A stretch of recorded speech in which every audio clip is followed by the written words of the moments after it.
Thank you very much, Mr. President. Ladies and gentlemen, good evening. Assalamu alaikum. Lovely to see you all here tonight. We are having a very entertaining night, are we not, with some very interesting things being said from the other side of the house tonight. Let me begin by saying, as a Muslim, as a representative of Islam, I would consider myself an ambassador for Islam, a believer in Islam, a follower of Islam and its Prophet. So in that capacity, let me begin by apologizing to Anne-Marie for the Bali bombings. I apologize for the role of my religion and me and my people, for the killing of Theo van Gogh, for 7/7. Yes, that was all of us. That was Islam, that was Muslims, that was the Quran. I mean, astonishing claims to make in the very first speech tonight, on a day like today, where the Conservative Prime Minister of the United Kingdom is having to come out and point out that these kind of views are anathema. And I believe you're trying to stand for the Labour Party to become an MP in Brighton.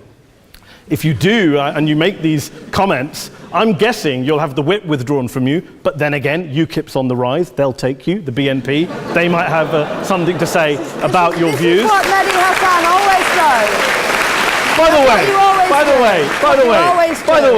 way, just on a factual point, since we heard a lot about the second speaker, about how backward we Muslims all are, on a factual point, you said that Islam was born in Saudi Arabia. Islam was born in 610 AD. Saudi Arabia was born in 1932 AD. So you were only 1,322 years off. Not bad? Not bad start there.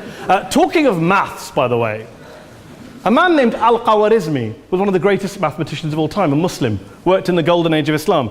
He's the guy who came up with not just algebra, but algorithms. Without algorithms, you wouldn't have laptops. Without laptops, Daniel Johnson tonight wouldn't have been able to print out his speech in which he came to berate us Muslims for holding back the advance and intellectual achievements of the West, which all happened without any contribution from anyone else other than the Judeo-Christian people of Europe. In fact, Daniel David Levering, the author of the Pulitzer Prize-winning historian and author of The Golden Crucible, points out that there would be no Renaissance, there would be no Reformation in Europe without the role played by Ibn Sina and Ibn Rushd and some of the great Muslim theologians, philosophers, scientists in bringing Greek texts to Europe.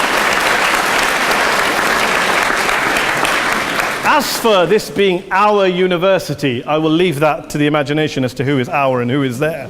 I studied here too. An astonishing set of speeches so far making this case tonight. A mixture of just cherry-picked quotes, facts and figures, self-serving, selective, a farrago of distortions, misrepresentations, misinterpretations, misquotations. Daniel talked about my article in the New Statesman, which got me a lot of flack, where I talked about the anti-Semitism that is prevalent in some parts of the Muslim community, which indeed it is. Of course, I didn't say in that piece that it was caused by the religion of Islam. In fact, modern anti-Semitism in the Middle East was imported from, finish the sentence, Christian, Judeo-Christian Europe, where I believe some certainly bad things happened to the Jewish people. In fact, Tom Friedman, Jewish-American columnist in the New York Times, told me in this very chamber last week that he believed, had Muslims been running Europe in the 1940s, 6 million extra Jews would still be alive today. So I'm not going to take lessons in anti-Semitism from someone who's here to defend the Judeo-Christian values of a continent that murdered 6 million Jews. Moving swiftly on. Yes. Absolutely. Well, I'm about to make that point. No, I'm about to make that point. You're right. I agree with you. I agree with you 110%. That is my point. I don't think Europe is evil or bad. I'm a very proud European. I don't want to judge Europe on that basis, but if we're going to play this gutter game where we pull out the Bali bombing and we pull out examples of anti-Semitism in the Islamic community, then of course I'm going to come back and say, well, hold on. I mean, look, let's be very clear. Daniel here was a last-minute replacement for Douglas Murray, who had to pull out. And Douglas and I have a well-documented differences, but to be fair to Douglas, as to be fair to Anne-Marie and to Peter, atheists. Atheists see all religions as evil, violent, threatening. What the problem I have with Daniel's speech is that Daniel comes here to run this robust defense of Christianity, forgetting that his fellow Christians, people who said they were acting in the name of Jesus, gave us the Crusades, the Spanish Inquisition, the anti-Jewish pogroms, European colonialism in Africa and Asia, the Lord's Resistance Army in Uganda, not to mention countless arson and bomb attacks on abortion clinics in the United States of America to this very day. I would like a little bit of humility from Daniel first before he begins lecturing other communities and other faiths on violence, terror and intolerance. But, no thank you. Some water. But I would say this, to address the gentleman's very valid point here, I'm not going to play that game.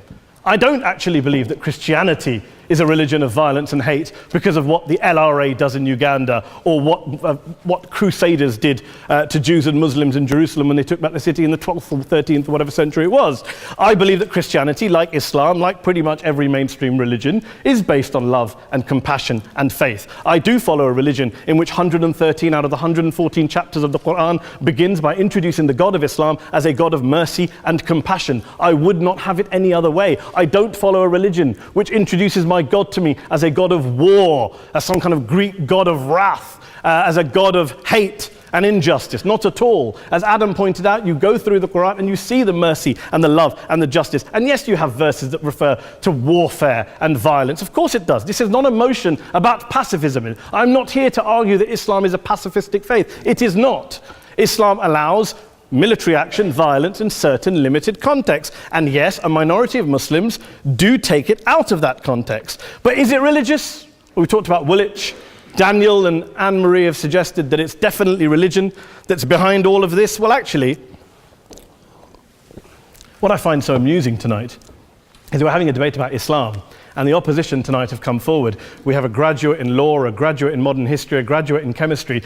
And, you know, I admire all of their intellects and their abilities, but we don't have anyone who's actually an expert on Islam, a scholar of Islam, a historian of Islam, a speaker of Arabic, even a terrorism expert or a security expert or a pollster, let alone to talk about what Muslims believe or think. Instead, we have people coming here, putting forward these views, putting forward these sweeping opinions. Listen to Professor Robert Pape of the University of Chicago, one of America's leading terrorism experts, who, unlike our esteemed opposition tonight, studied every single case of suicide terrorism between 1980 and 2005, 315 cases in total. And he concluded, and I quote, "There is little connection between suicide terrorism and Islamic fundamentalism or any of the world's religions. Rather, what nearly all suicide terrorist attacks have in common is a specific secular and strategic goal to compel modern democracies to withdraw military forces from territory that the terrorists consider to be their homeland."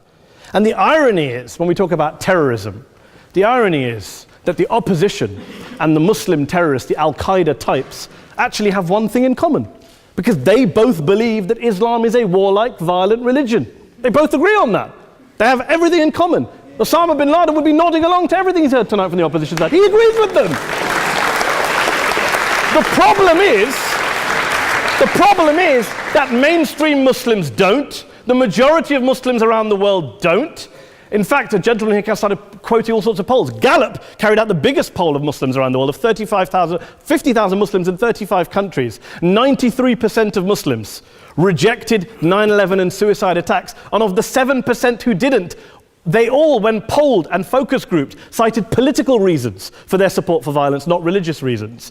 And as for Islamic scholars and what they say, well, Daniel talks about our University of Oxford. We'll go down to Oxford Centre for Islamic Studies, get hold of a man named Sheikh Afifi al-Akiti, who is a massively well-credentialed and well-respected Islamic scholar, who has studied across the world, who in the days after 7/7 published a fatwa denouncing terrorism in the name of Islam, calling for the protection of all non-combatants at all times, and describing suicide bombings as an innovation with no basis in Islamic law. Go and listen to Sheikh Tahir al-Qadri, one of Pakistan's most famous Islamic scholars, who published a 600-page fatwa condemning the killing of all innocents and all suicide bombings unconditionally without any ifs or buts. There's nothing new here. This is mainstream Islam, mainstream scholarship, which has said this for years. You don't go out and kill people willy-nilly in the high street or anywhere else, on a bus or a mall, based on verses of the Quran that you cherry-pick without any context, any understanding, any interpretation, or any commentary. Point of information. Please. Well, It doesn't happen, apparently. I didn't say it doesn't happen at all. I never said it didn't happen. I don't blame Islam. Yes, it's a very good point. And a lot of us are campaigning against that. And we're campaigning against it in the name of Islam. We're campaigning against it in the name of various interpretations of Islam. Anne-Marie comes and scares us with her talk of Sharia law. I would like to see the book of Sharia law. It doesn't exist. People argue over what Sharia law is. And you empower the extremists by saying there is only one version. You empower them all. I don't believe you took any interruptions, Anne-Marie, so I think you should stay there for a moment. Several countries. Here's what we're dealing with. Here's what we're dealing with.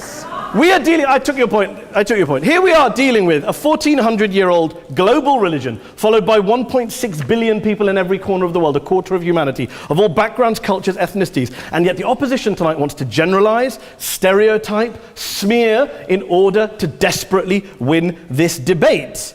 And here's my question, if we're going to generalize and smear. If, okay, people say yesterday's bombers, and we've got to be careful, there's a trial going on, were yesterday's attackers, motivated by Islam? Big debate. I don't believe they were. Let's say they were. Let's say Faisal Shahzad, the Times Square bomber, was motivated by Islam. Let's assume, for sake of argument, that Richard Reeves, the shoe bomber, was motivated by Islam. If Islam is responsible for these killings, if Islam is what is motivating these people, and Islam is therefore not a religion of peace, a religion of war, then ask yourself this question: why aren't the rest of us doing it? Why is it such a tiny minority of Muslims are interpreting their religion in the way that the opposition claim they are? Let's assume there are 16,000 suicide bombers in the world. There aren't. Let's assume there are for the sake of argument. That's 0.001% of the Muslim population globally. What about the other 99.99% of Muslims who the opposition tonight either ignore or smear? The reality is that the rest of us aren't blowing ourselves up tonight. The reality is that the opposition came here tonight not worried about the fact that me and Adam might pull open our jackets and blow ourselves up tonight because we're followers of a warlike warrior religion which wants to take over Europe and Daniel's university. The issue is this. The issue is this. Unless the opposition can tell us tonight, and Peter Atkins is here, one of our great atheist intellectuals, can tell us tonight, can answer this question tonight: why don't the vast majority of Muslims around the world behave as violently and aggressively as a tiny minority of politically motivated extremists? Then they might as well give up and stop pretending they have anything relevant to say about Islam or Muslims as a whole. Ladies and gentlemen, let me just say this to you. Think about what the opposite of this motion is. If you vote no tonight, think about what you're saying the opposite of this motion is. That Islam isn't a religion of peace, it's a religion of war, of violence, of terror, of aggression. That the people who follow Islam, me, my wife, my retired parents, my 6-year-old child, that 1.8 million of your fellow British residents and citizens, that 1.6 billion people across the world, your fellow human beings, are all followers, promoters, believers in a religion of violence. Do you really think that? Do you really believe that to be the case? They say that in the Oxford Union, the most famous debate was in 1933 when Adolf Hitler looked out for the result of the King and Country motion, where they voted against fighting for king and country, and Hitler was listening out for the result. Well, tonight, 80 years on, there are two groups of people around the world who I would argue are waiting for the result of tonight's vote. There are the millions of peaceful, non-violent, law-abiding Muslims both in the UK, Europe, Asia, Africa and beyond, who see Islam as the source of their identity, as a source of spiritual fulfillment, of hope, of solace. And there are the phobes, the haters, the bigots out there who want to push the clash of civilizations, who want to divide all of us into them and us and ours and their.